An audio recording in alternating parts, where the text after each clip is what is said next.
Housing has, of course, been a key issue at the heart of both national and local politics lately, including this year's race for mayor. Zohran Mamdani ran on the promise of freezing rents for rent-stabilized apartments in the city, arguing it would lower the cost of living for about 2 million New Yorkers. As the mayor-elect now prepares to take office, questions do remain about the feasibility of that plan and what it would mean for tenants and landlords alike.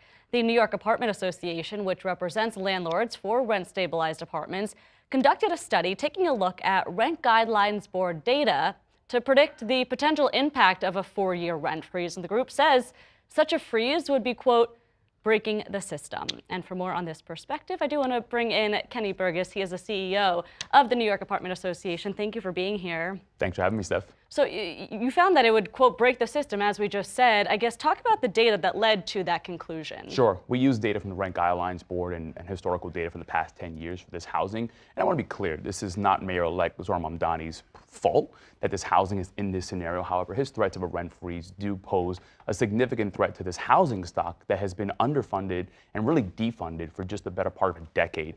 What we've seen over the past 10 years is the Rent Guidelines Board has come in under inflation in those adjustments. What we've seen is changes to the law that have devalued these buildings, and it's posed a very serious risk, not just to the buildings, of course, but to the tenants that live inside of it. You know, a lot of New Yorkers hear those words, rent freeze, right? And they think, great, I would love my rent to freeze. And for obvious reasons, of course. Are there any benefits that you see to this proposal? Affordability is an absolute issue in New York City, and we do not discredit that. But there are programs in how we help tenants in need. Programs like vouchers, programs like screen injury, programs like City FEPS that has been exceptional at preventing evictions and keeping people in their homes. And those are programs that we have been endorsing, and we are happy to work with the mayor-elect in expanding to help tenants. But when you put a blanket rent freeze on housing that is over 50 years old, that is in much need of capital repairs, that has been defunded for the past decades, this poses an existential threat for these buildings, and it's very dire, and it worries me because this is such a large housing stock in New York City. This is 1 million apartments in the city of New York. This is not just a small subset. You know, the argument always goes, right, that a rent freeze would really just make it harder for landlords because they're facing rising costs of their own, and that's getting passed on to the renter. But are there other ways for landlords to make up that money without necessarily raising the rent? In today's system, not really. It's become to the point where the Rent Guidelines Board is almost the sole avenue for adjusting revenues to account for increased costs that we've seen skyrocket. Property taxes up double digits, insurance is up tremendously, especially in the Bronx.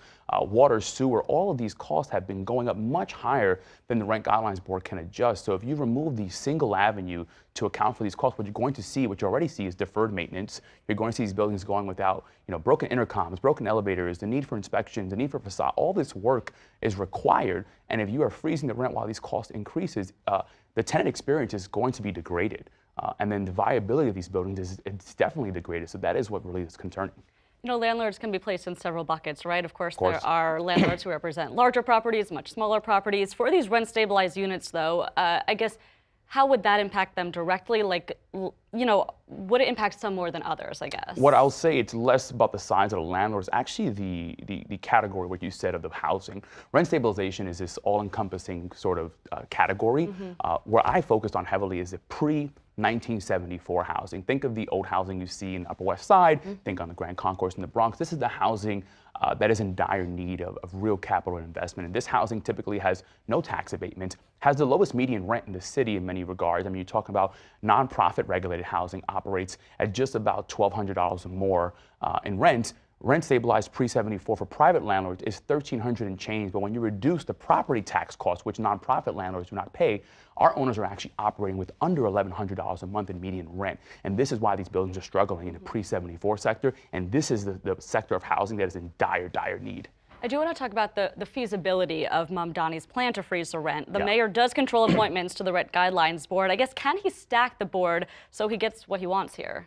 Well, the Rent Guidelines Board is bound by state law, and their charter dictates that they are required to take a look at data and decide what those rent adjustments will be. So first and foremost, I think it's irresponsible for the mayor-elect to claim a 4-year rent freeze premeditated before ever seeing data, and certainly skirting what the members of the board will come to in their conclusion.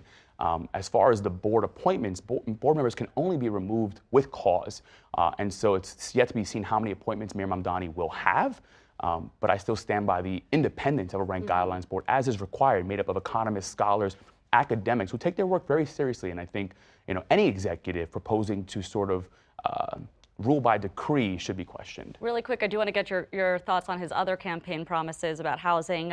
He does call for building 200,000 new affordable units over the next decade. Yeah, I mean, we are big supporters of building more housing. It is the fundamental way in how you reduce rent, how you lower rent in the city of New York, as we've seen in other major metropolitan cities like Austin, Texas. So we stand by any effort to build more housing. We consider ourselves YIMBYs in many ways, and New York City has just fundamentally not built enough housing in the past 15 years and then some. Well, what's really interesting too is the developers are incentivized to build more units, right? And then you get a lot of studios and 1-bedrooms, but not a lot of 3 and 4 bedrooms, Right. and then families are getting pushed out. Absolutely, and it's a tragedy. I mean, what we're seeing is just the cost to build this housing, the cost to maintain this housing is astronomical, and government has a real responsibility and an opportunity to bring those costs down if we want to see those results.